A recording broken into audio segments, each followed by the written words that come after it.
I use the same colour scheme as the NME magazine shown, using yellow, red, blue, black and white. Although for the NME magazine these are used in a patriotic manner, whereas for mine I thought that the colour scheme was effective and therefore used it as inspiration for my own house style. There is also a similar splash with yellow messy writing which stands out. I have a cover line on the right side and NME doesn't. The cover line beneath the splash has a border around it on the NME magazine, which looks effective, and something which I could have done to make mine stand out more, instead of just using the red glow.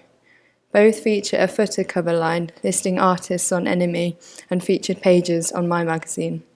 The barcode with institutional information is in the bottom right corner on both magazines, and there is a bold masthead in the top left corner on both also. There is a group featured on the front cover of both NME and my magazine, although the NME depicts the convergence of two groups. For the contents pages, the NME contents page is much more simplistic and shows less stories, although features many more pictures.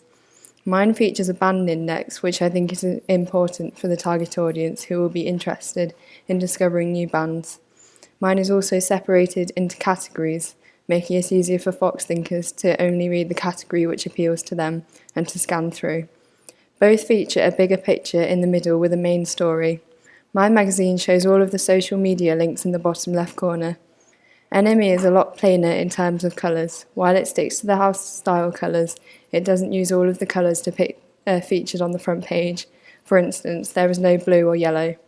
Both feature a gig guide in the contents. There is no masthead on the NME contents page. For the double page spreads, the background image covers both of the pages on both magazines, which is conventional of this genre.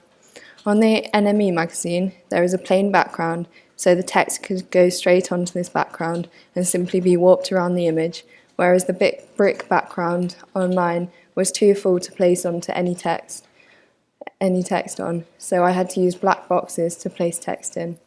Both feature drop caps and stand firsts, although my magazine has them at the beginning of every paragraph, as it is more geared towards Fox thinkers who are less likely to read such a large chunk of text. Both feature recent breakthrough artists.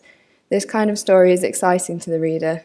The artists have neutral expressions on both magazines, which connotes their indifference to their newly found fame. The title covers both pages on my magazine, whereas it only covers one page on NME, and also the title is merely the band name, whereas my title refers to the article and gives an insight into it.